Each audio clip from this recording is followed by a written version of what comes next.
Counselor, Commissioner, thank you so much for coming to the table together and for joining us here on New Mexico in Focus. Your jurisdictions, right, the Bernalillo County and the city of Albuquerque, they overlap, obviously. There are some unincorporated areas of the county, of course. But what does that mean for the work on each of your desks and how much those overlap? Counselor, can we start with you? Sure. Well, thank you for having us. I appreciate being here with Commissioner Barboa. You know, I've known her for such a long time and admired her work. So thank you. In particular, obviously the county covers everything. So they're the bigger entity, right, in terms of landmass. But for the district, my district in particular, District 3, the district that I serve, it's really an interesting partnership that we have to collaborate with the county because it's so checkerboard. It's not like that throughout the city and county, but in District 3, it kind of really it really facilitates the need to have that strong collaboration with the commissioner. And by checkerboard, you mean there's unincorporated areas nearby where that's not part of the city, and so you're collaborating with the commissioner? Correct. Other than, I wished it was more checkerboard. It was actually, you have some streets that literally 2 houses are city, 1 house is county, the other house is city. It really makes it challenging. So right now we're trying to work with the county to figure out those areas that we could better collaborate and maybe just incorporate those into the city or vice versa. Okay. And Commissioner Barboa, how do you see your relationship with city leaders? It's integral, right? That we are 2 local governments representing the largest population in the whole entire state. So, since I've got on, and especially since I feel like really when Commissioner Olivas and Commissioner Barbara Baca got on, that's been sort of our theme. We must work together. When I got on at first a lot of people were like, oh, the city doesn't do this or the county doesn't do that. And everybody was pointing at each other. And I was like, my family across both these areas don't know who, this is their money, and they don't know whether it's the city or the county, and we must work together. So it is so important. We have to create a system that works together.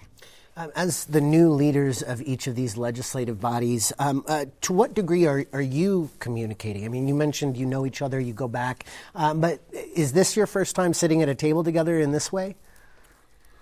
For an interview, but not across our lifetimes. Before being elected, we have sat on many tables together, from infrastructure to businesses to behavioral health to gang intervention. Yeah. We've ran the gamut. For YDI. Yes, before youth development, the largest at the time. It continues to be the largest, but also one of the only opportunities to be in that kind of service. So I think both of our hearts being in service, that we started there. Mm-hmm. So you have this long history together. Do you anticipate communicating as the chair and the president of these 2 legislative bodies that have these overlapping communities?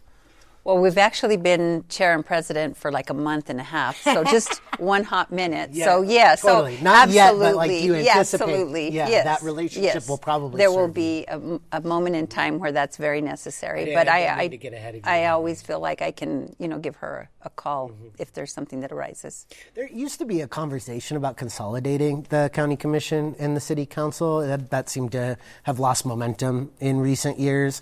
Do you all have any thoughts on that? Like, why does it make sense either to have these separate bodies, or is it efficient, I suppose? Do you want to respond? I could say my thoughts. It's a very hot button. Yes. Because I think, at some point the conversation needs to come back to the surface. So I think it's important to really have the discussion, because there's, right now with the city of Albuquerque, we generate GRT. That's our means of revenue, right? And our main means of revenue, as to where the county does property taxes. So actually their budget, even though they cover the entire city of Albuquerque, much of the money that goes into the county addresses a lot of the issues in the unincorporated area. The behavioral health money is dedicated primarily for the county. And when you're talking about this, and our budget is kind of falling behind, and the county's budget maybe will surpass us in just a few years, we really have to start having those conversations about how we serve the community. And I guess I would say, I think it's a hot button, and especially folks from the unincorporated parts of the county, which the county includes the city. It's the whole county, right?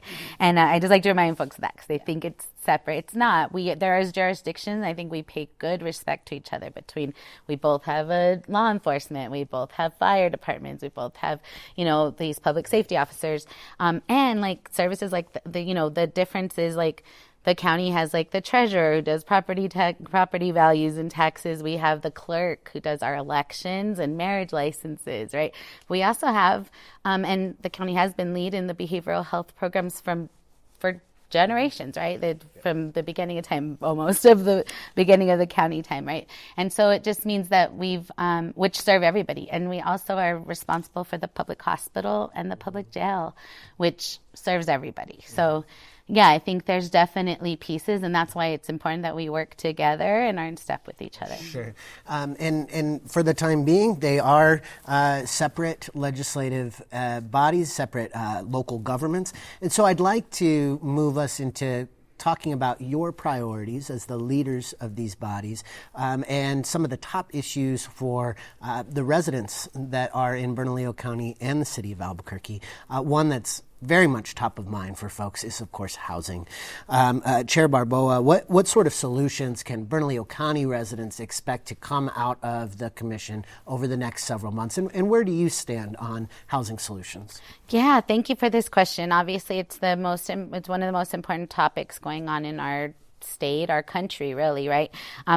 What the county, we've actually last year started a collaboration with the city, including members of state and housing departments, and we were able last year to get $80 million of housing money out collaboratively between the city and county out to house folks to start construction, but also for transitional housing, for immediate shelter house, transitional housing. So I think the housing part we're taking a lead on. We're working collaboratively, working with the state.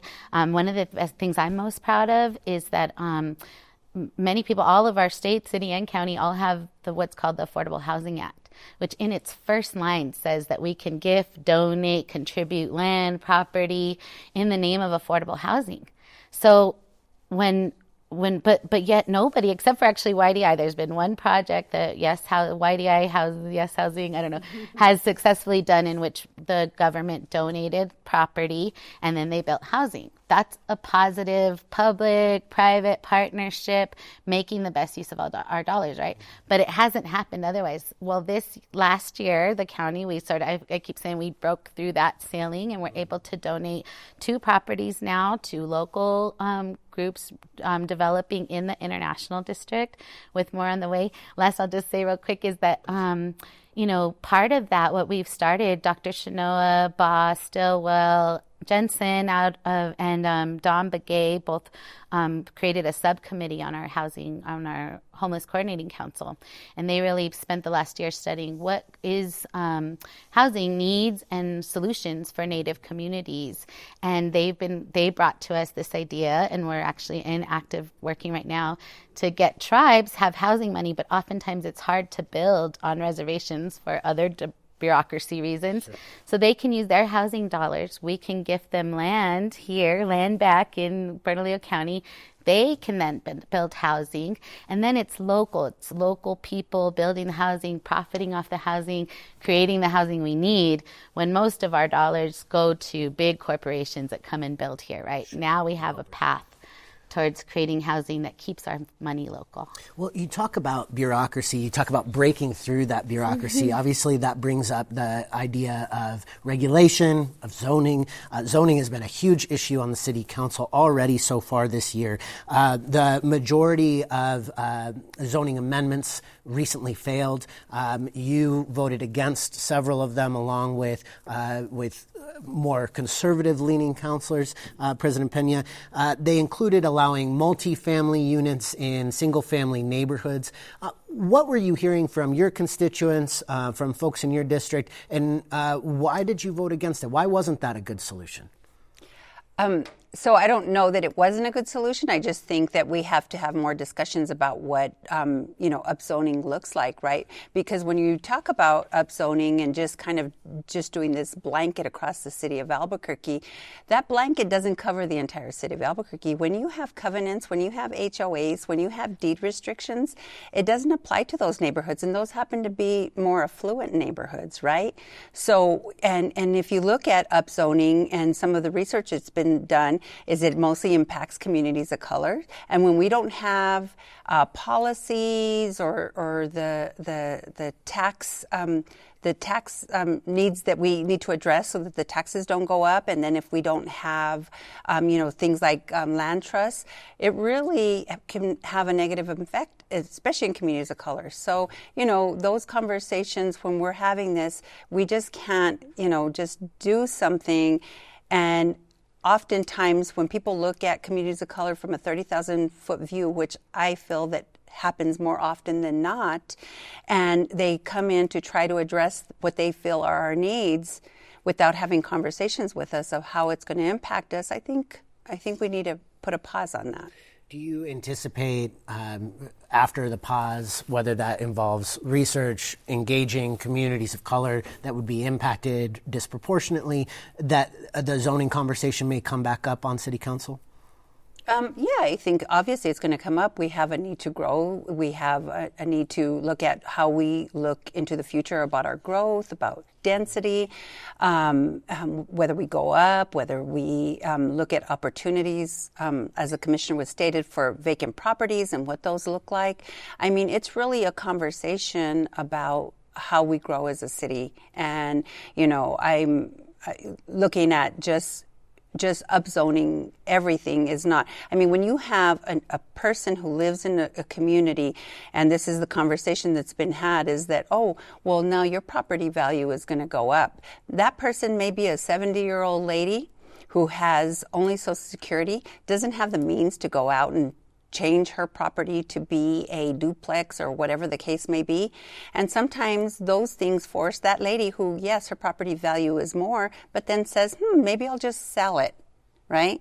And then people come in, and then you gentrify communities. So all these things are very sensitive, and we really have to have conversations about how that impacts. And if we're going to do upzoning, we do upzoning for everyone.